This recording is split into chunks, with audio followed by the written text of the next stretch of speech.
Hello guys, welcome to my YouTube channel.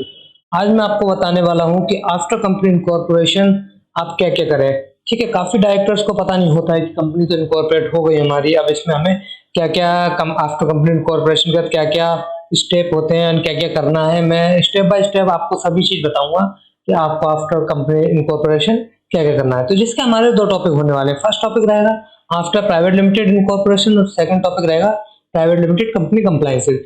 ठीक है, इस वीडियो को मैं दो पार्ट में बनाऊंगा। फर्स्ट जो पार्ट है आप देख ही रहे हैं कि आफ्टर प्राइवेट लिमिटेड इनकॉर्पोरेशन। इस वीडियो में मैं बात करने वाला हूं कि आप कंपनी इनकॉर्पोरेट करने के बाद क्या क्या करना होता है एंड क्या क्या स्टार्टअप के लिए क्या क्या करना होता है आफ्टर प्राइवेट लिमिटेड इनकॉर्पोरेशन। ये हमारी फर्स्ट हेडिंग।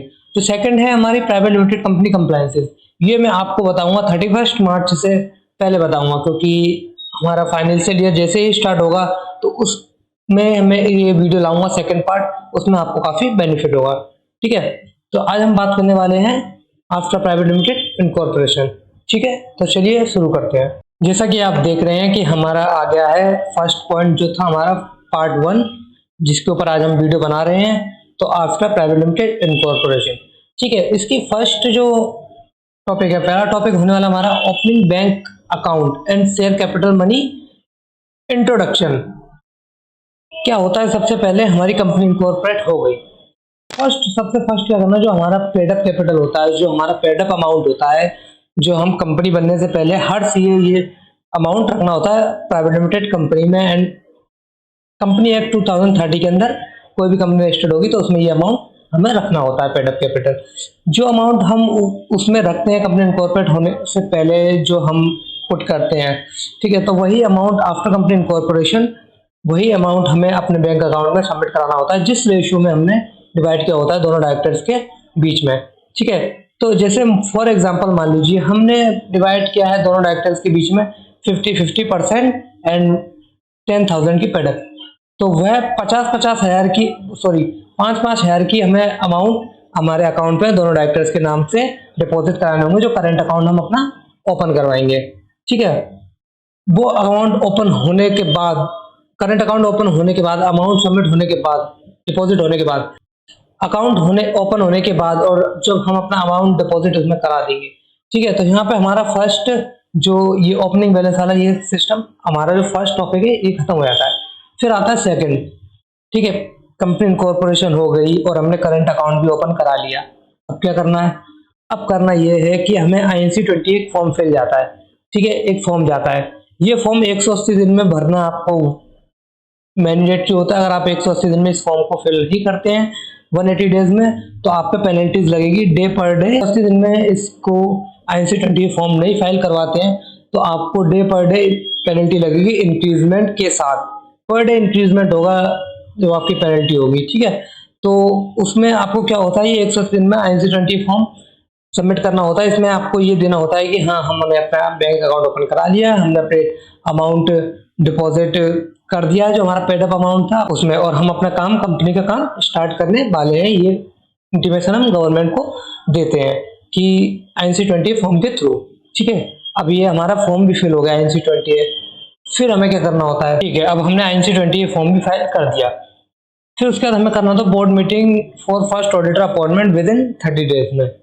कंपनी इनकॉर्पोरेट हो गई। कंपनी इनकॉर्पोरेट होने के बाद फिर हमें एक ऑडिटर अपॉइंट करना होता है, वो विद इन 30 डेज के अंदर में, जिससे कि हमें क्या कहते हैं, वो ऑडिट, मान लीजिए ऑडिटर मीन्स अपॉइंट करने का मतलब है किसी सीईओ को हायर करना, कि हाँ आप ही हमारी ऑडिट करोगे, हमारे आपका काम अच्छा लगता है तो आप भी जो हमारा देखा रेखा है आप ही हमारा सब करोगे। तो 30 दिन के अंदर में उसको हमें अपॉइंट करना होता है और उसमें डिटेल भेजनी होती है।